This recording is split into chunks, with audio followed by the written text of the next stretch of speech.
My dad stole my $30,000 savings to fund his wife's boutique and laughed at my dreams. So I exposed their fraud, took revenge, and reclaimed my future. Hi, I'm a 24-year-old woman who's been saving up since I was 16 for one thing, my dream postgraduate program abroad.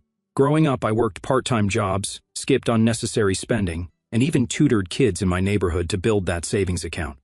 I wasn't just saving money, I was building a future I could be proud of. To backtrack a bit, my parents divorced when I was 14 after my dad had an affair. It wasn't just some fleeting mistake. He left my mom for Sandra, who's now 34. Sandra has always given off a vibe that she's all about appearances. Flashy jewelry, designer bags, constant Instagram posts about manifesting her dream life.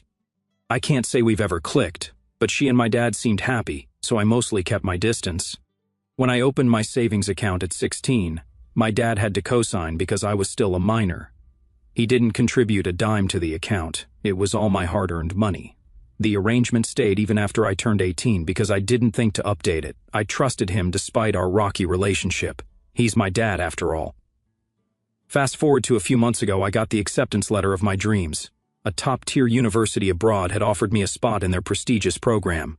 I was over the moon, and so was my mom. She's been my rock since the divorce, always cheering me on and supporting me. My dad gave me a congratulatory nod and quickly shifted the conversation to how busy he'd been helping Sandra open her new boutique. Typical. Things started unraveling when I tried to pay the deposit for my program. I logged into my bank account only to see a number that didn't make sense. My balance wasn't just low, it was nearly wiped out. Almost $30,000 gone. I thought it was some kind of mistake or fraud. I called the bank immediately, panicking. But what they told me knocked the wind out of me. The transactions were all legal and authorized by my dad, the co-signer on the account. When I confronted him, he didn't even try to deny it. He said he borrowed the money to help Sandra launch her boutique, promising to pay it back someday. Someday. This wasn't some spare cash lying around. It was my future, my years of sacrifices, my ticket to a better life. He brushed it off like it was no big deal, acting like I was overreacting. Sandra's reaction was worse. She had the nerve to tell me it was family money and that I was too young to need it anyway. She actually smirked as she said it, like I should be grateful she even bothered to explain herself. I didn't even have words. All I knew was that I couldn't let this slide. My mom, of course, was livid. She offered to loan me as much as she could, but it wasn't nearly enough to cover everything. Legal action crossed my mind, but I quickly realized that fighting my dad in court would cost me more money and time than I had. Plus, with him technically having co-signing rights, it would be a murky battle. I felt stuck until I noticed something about Sandra that sparked an idea. Sandra is obsessed with her boutique and her image. She's constantly posting online about her entrepreneurial journey, showcasing overpriced items and giving motivational talks about building a brand. It's like she lives for the attention. That's when it hit me. If they thought they could take my money and get away with it, they were sorely mistaken. If legal action wasn't an option, I'd find another way to make them pay. I started digging into Sandra's business. Late nights spent scrolling through her social media, searching public records, and reading between the lines of her posts revealed cracks in her perfect facade. Questionable permits, shady product sources. Let's just say they didn't seem above board. I took notes on everything. The more I uncovered, the more determined I became. At the same time, I looped in two of my best friends. One of them works in social media marketing, and the other is a tech genius who loves uncovering loopholes. When I explained what happened, they didn't hesitate to join in. We started brainstorming a plan, not just to expose Sandra's shady dealings, but to hit her where it hurt most, her boutique's reputation. As I gathered intel and crafted my strategy, I could feel my resolve hardening. They had underestimated me, assuming I'd cry and accept their empty promises. But I wasn't going to let them turn my dream into their safety net. The boutique's grand opening was coming up, and I knew I had to make my first move before then. Sandra and my dad had no idea what was coming. I wasn't just going to sit back and let them treat my hard work like their personal piggy bank. This wasn't just about the money anymore, it was about proving that I wasn't someone they could walk over. I didn't waste any time after the devastating discovery about my savings. While my dad and Sandra were busy with their so-called new life, I started digging deeper into Sandra's boutique. Her business had this image: glamorous, high-end, and exclusive. But when I really started looking, things didn't add up. I found out that she had cut corners on everything from permits to product sourcing. She didn't have the right licenses to run the boutique legally, and many of her designs were stolen from independent creators. I could already hear the law knocking at her door. I wasn't going to let her get away with this. I knew that if I wanted to hit her where it hurt, I needed to go straight to the source, the authorities. I put together everything I could, photos, documents, even some of her social media posts that were too good to be true. I filed an anonymous tip to the local business regulatory body. A few weeks later, I got confirmation that they were sending inspectors. It didn't take long before I started hearing whispers that Sandra's boutique would be shut down for permit violations. The grand opening was only a few days away, and I had a plan. I got my friends involved. They were just as eager to help me out. One was a social media expert, and the other had a knack for online reviews. They flooded her boutique pages with fake reviews, scathing ones. We made them sound real, like disgruntled customers who'd bought products that didn't live up to the hype. The reviews piled up quickly. Sandra was about to find out the hard way what happens when you mess with people's lives. The day of the grand opening arrived. Sandra, my dad, and a bunch of influencers were all there, hyping up the event. But what they didn't know was that the authorities had already set up shop. As soon as the doors opened, inspectors marched in, followed by a camera crew. I was there too, casually filming everything. My heart was pounding, but I didn't care. This was my moment. The boutique was shut down right then and there in front of everyone. I could barely hold back a smirk as I filmed Sandra's reaction. She looked like a deer caught in headlights. My dad tried to intervene, but it was too late. The damage was done. Word spread fast. By the time the day ended, everyone in town knew what had happened. Sandra's so-called perfect business had crumbled in front of her eyes. The next day, her social media was flooded with people laughing at her, calling her out for being a fraud. I didn't just want to hurt her. I wanted to make sure she never looked at me the same way again. I'd been the victim in this story for too long. Now it was my turn to take control. Sandra tried to play it cool on social media, claiming the haters were jealous of her success. She posted photos of herself in front of her boutique, pretending like the shutdown was just a minor inconvenience. But the comment section told a different story. People were calling her out, posting screenshots of her unlicensed products and questioning her entire business model. She kept doubling down, blaming everything on jealousy and bad luck, but no one was buying it. Meanwhile, my dad was furious with me. He called me up, his voice trembling with anger. He couldn't understand why I'd done this to his new life. I stayed calm and told him I had no idea what he was talking about. I wasn't going to admit to anything, especially not after what he'd done to me. He threatened to cut me off completely, but at that point, I couldn't care less. I had no intention of going back to him after what he did. Sandra's boutique was on the fast track to failure, and it felt good knowing I had a hand in it. Sandra didn't give up that easily. She quickly shifted gears and tried to pivot her boutique to online sales.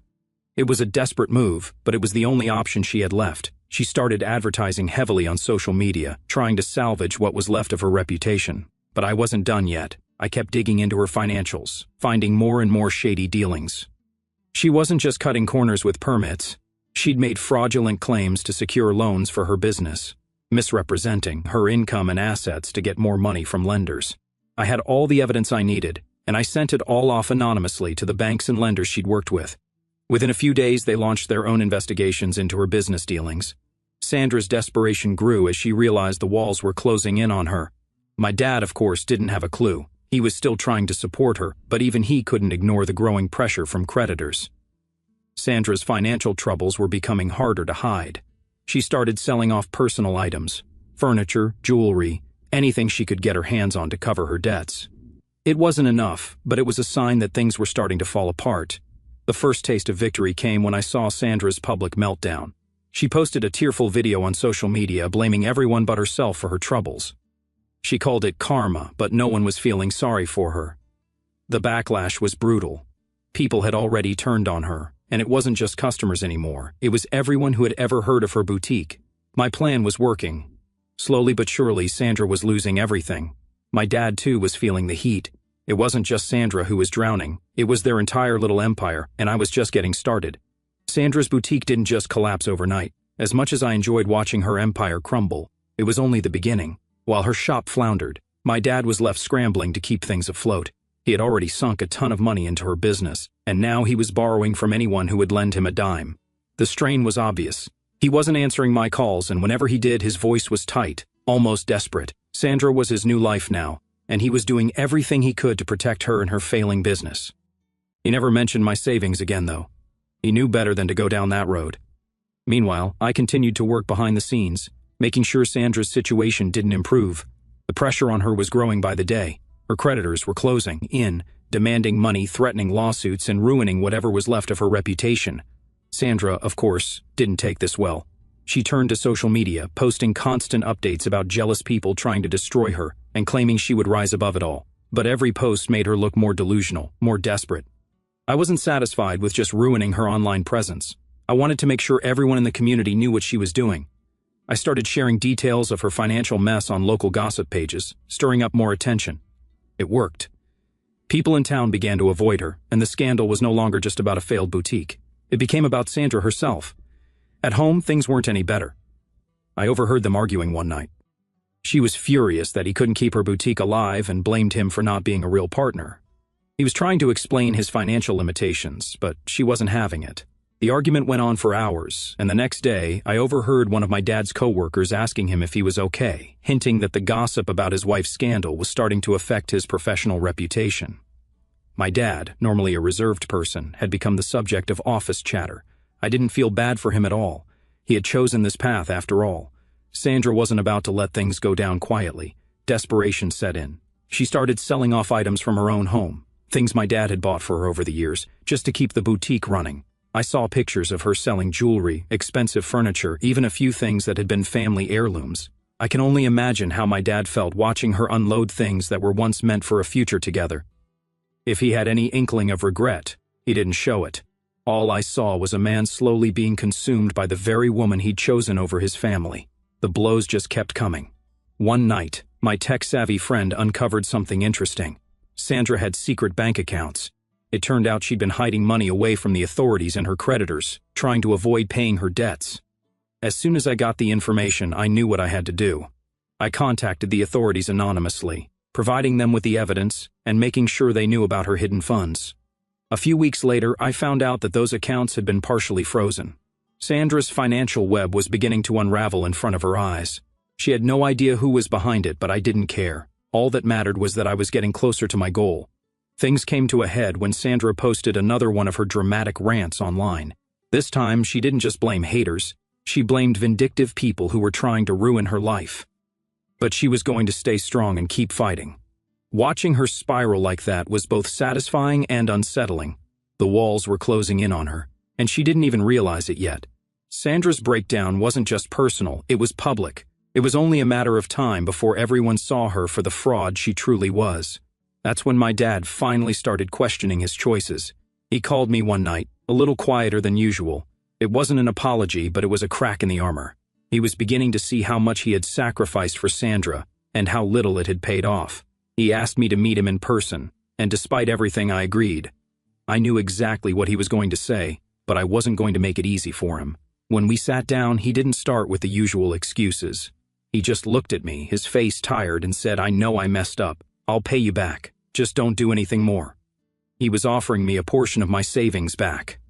It wasn't a bad offer, and I could have taken it, but I wasn't interested in half measures. I looked at him and said, "I'm not taking partial repayment. I want everything back, and I want you to admit what you did." There was a long pause. His face changed, but I stood firm. I wasn't going to let him get away with what he'd done, not after everything I'd been through. My dad didn't like it, but I wasn't backing down. I didn't care about his guilt or his promises anymore. He had to make things right, or I would continue my plan to make Sandra and him pay for everything they had stolen from me. Things started to really heat up for Sandra when investigators uncovered that she had used falsified income statements to secure loans for her boutique. The news hit the local papers, and suddenly Sandra wasn't just a struggling business owner, she was a criminal. The headlines read like a nightmare: "Local boutique owner caught in fraud scandal." It wasn't long before the news reached even the most distant corners of our small town. People who had once supported her or thought she was just a victim of bad luck now saw the truth. The sympathy she had been trying to build crumbled faster than her boutique. Sandra, of course, wasn't taking this well, but instead of facing the reality of her actions, she doubled down, turning into a manipulative mess. She started telling everyone, family, friends, anyone who would listen, that it wasn't her fault. The reason everything had fallen apart was because my dad hadn't supported her dreams enough. According to her, if he had just believed in her more, she wouldn't be in this mess. The gall she had to blame him after everything he'd done for her was mind-blowing. But my dad, now humiliated, was slowly distancing himself from her. He hadn't fully cut her off yet, but it was clear their relationship was on the rocks. Meanwhile, Sandra's social circle started shrinking fast. Her friends and business associates dropped her like a hot potato, not wanting to be associated with her criminal activity. Even some of her so-called supporters started distancing themselves when they realized they might be dragged into the mess. It didn't take long for the cracks in her perfect image to become a full-on chasm. I knew I had to keep the pressure on. I gathered more evidence, pointing out her fraudulent practices to the lenders and local authorities. It felt good to watch everything she had built based on lies begin to unravel. Just when it seemed like Sandra couldn't get any deeper into trouble, her failure to report income from side hustles triggered a tax audit. The results were as bad as I expected: massive fines and penalties for not declaring income from her other business dealings. Sandra, once the queen of the local fashion scene, was now a convicted fraudster, and everyone knew it. But it didn't stop there. As her financial collapse continued, my dad's situation became more dire. He'd maxed out his credit cards to try to keep her business afloat. He was selling off personal assets just to make ends meet.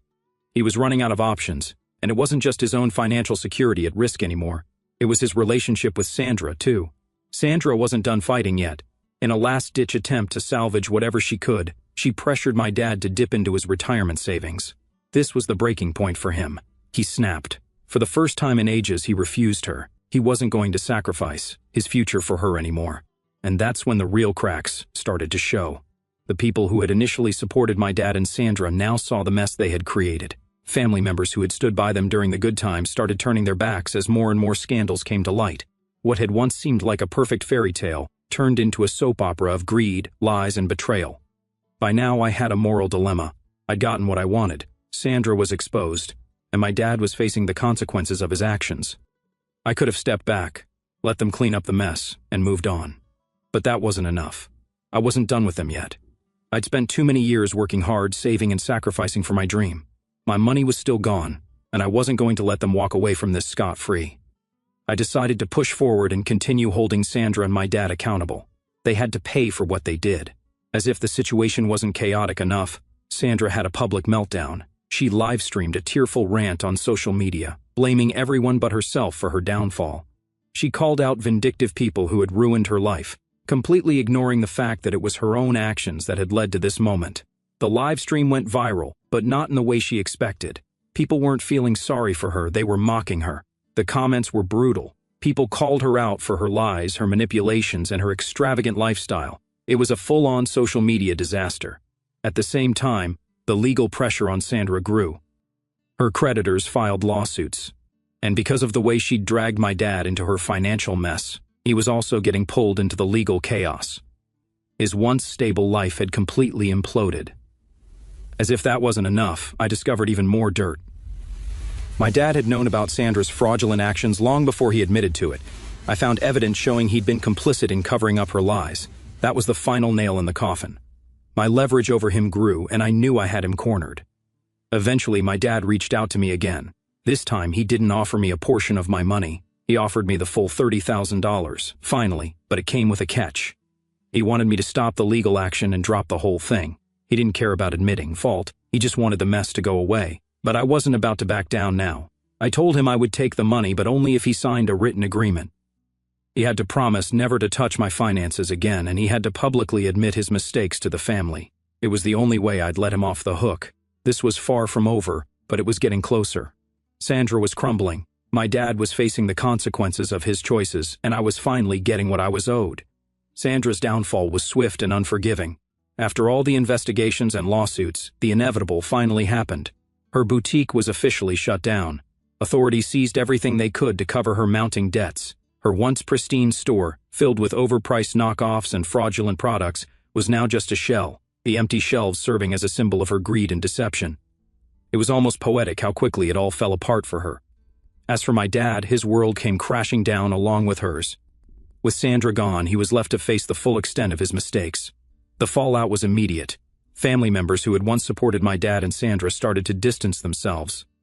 The whispers about his involvement in everything grew louder. It was impossible for him to ignore anymore. Even though Sandra had been the mastermind, everyone knew my dad had enabled her behavior. He had sacrificed his relationship with me and almost everything else for her, and now it had cost him dearly. The isolation was crushing.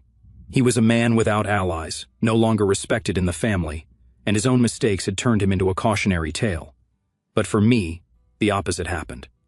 My mom, along with the rest of my extended family, rallied around me.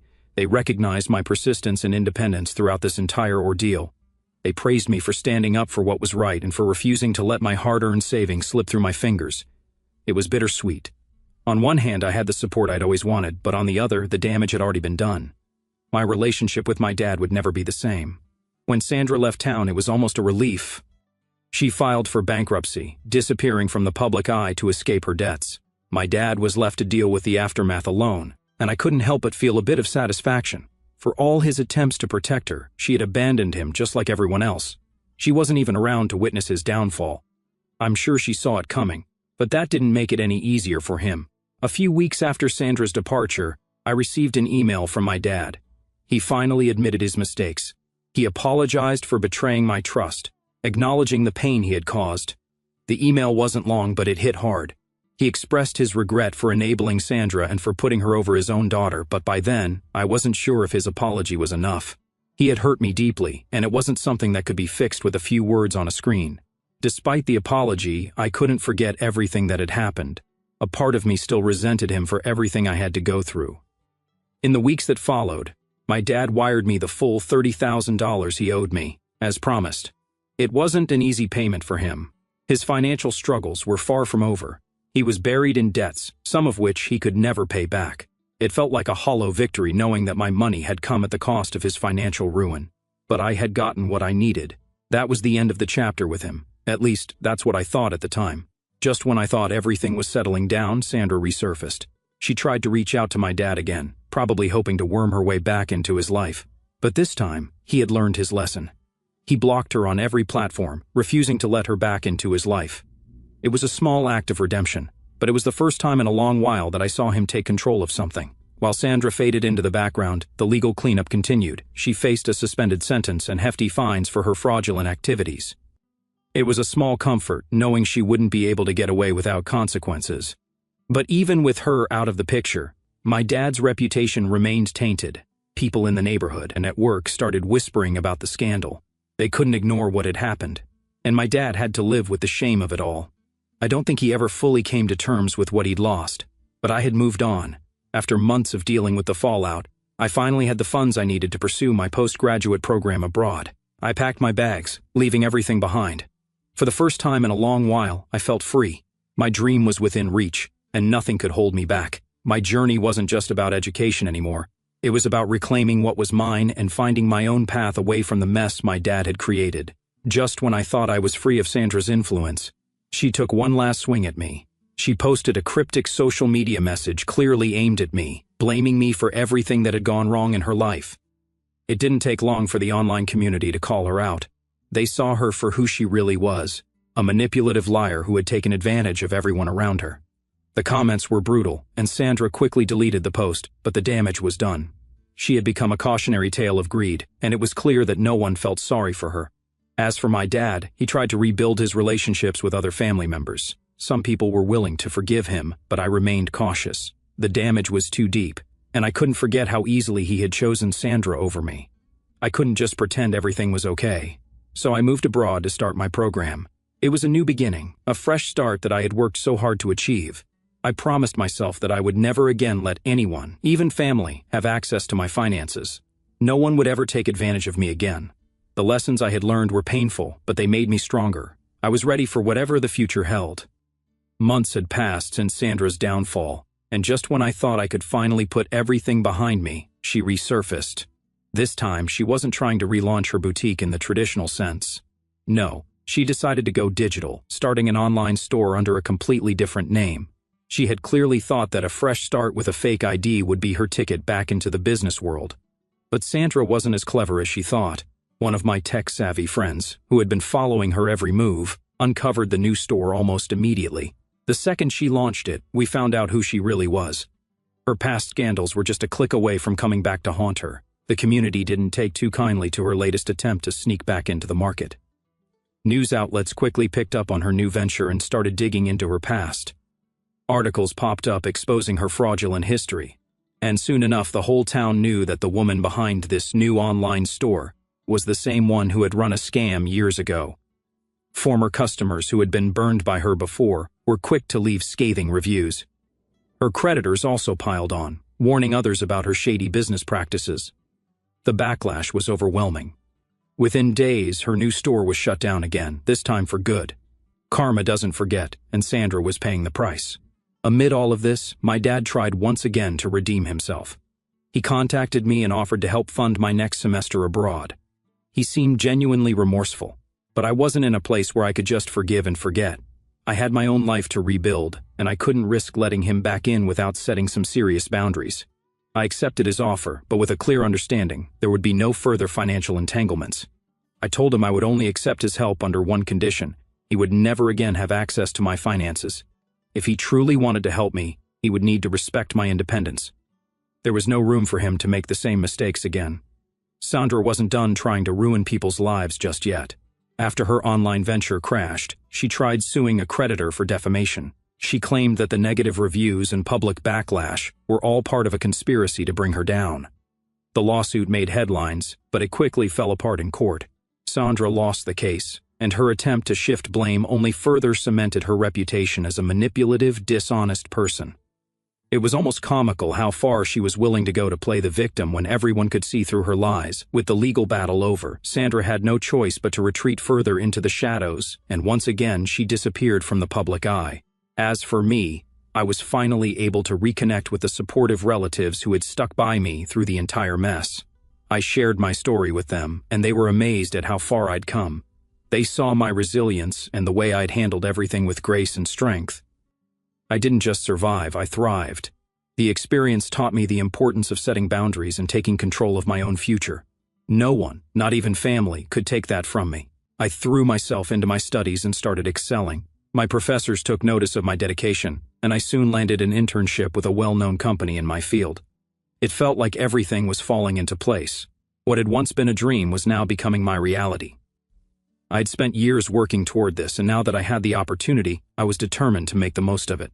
My dad continued to try to rebuild his relationship with me, but I remained cautious. I didn't trust that he had truly changed. Even though he made efforts to reach out, our relationship was still distant. It was clear that he had a long way to go before he could regain any trust. In the meantime, I focused on my own growth. I was building a life on my terms, and it felt good to be in control for the first time in a long while. Sandra, on the other hand, was slowly disappearing from the online world. After her last public meltdown and legal loss, her social media account started to vanish. It was like she was retreating into obscurity, no longer able to handle the relentless mockery she received. It was satisfying knowing that the internet had finally caught up to her, but honestly, I didn't care. Sandra's downfall had been a hard one, and I was no longer interested in watching her fail. My focus had shifted to something far more important: my own success. One day, as I was visiting my hometown during a break from school, I spotted Sandra. She looked disheveled, a far cry from the woman she used to be. I had a moment where I thought about confronting her, maybe giving her a piece of my mind, but I quickly realized that I didn't need to. Sandra had already lost everything, and I wasn't going to waste my time on her anymore. She wasn't worth my energy. As I walked away, I reflected on everything I had been through. Standing up for myself had not only secured my future, but had also shown me who truly supported me and who didn't. My dad, for all his flaws, was still my father, and I hoped in time he could rebuild what he had lost. But I knew that for me, the chapter with him was closed. I was moving forward, no longer burdened by the past. The lessons I had learned through this ordeal would stay with me forever. I was stronger, wiser, and more independent than I had ever been. With my studies on track, an internship under my belt, and a newfound confidence, I knew that the future was mine to shape. The book on Sandra and my dad's mistakes was closed, and I was ready to open the next chapter of my life. Sometimes, when I'm alone with my thoughts, I feel the sting of what happened, a quiet hurt that lingers like a bruise that hasn't fully healed. I don't hate my dad, but I can't erase the betrayal, the way he chose someone else's dreams over mine without a second thought. There's a part of me that grieves the father I thought he was, the one I believed would always have my back. But there's also a fire in me now, forged from the pain and the fight to take back what was mine. I'm proud of the woman I've become, someone who didn't crumble, who turned anger and loss into strength and action. Every step I take in my program, every achievement I earn, feels like a victory not just over Sandra's greed or my dad's mistakes, but over the version of myself that once trusted too easily. I've learned to guard my dreams fiercely, to build a life that no one can take away. And while the scars of this ordeal will always be there, they remind me of my resilience, my ability to rise above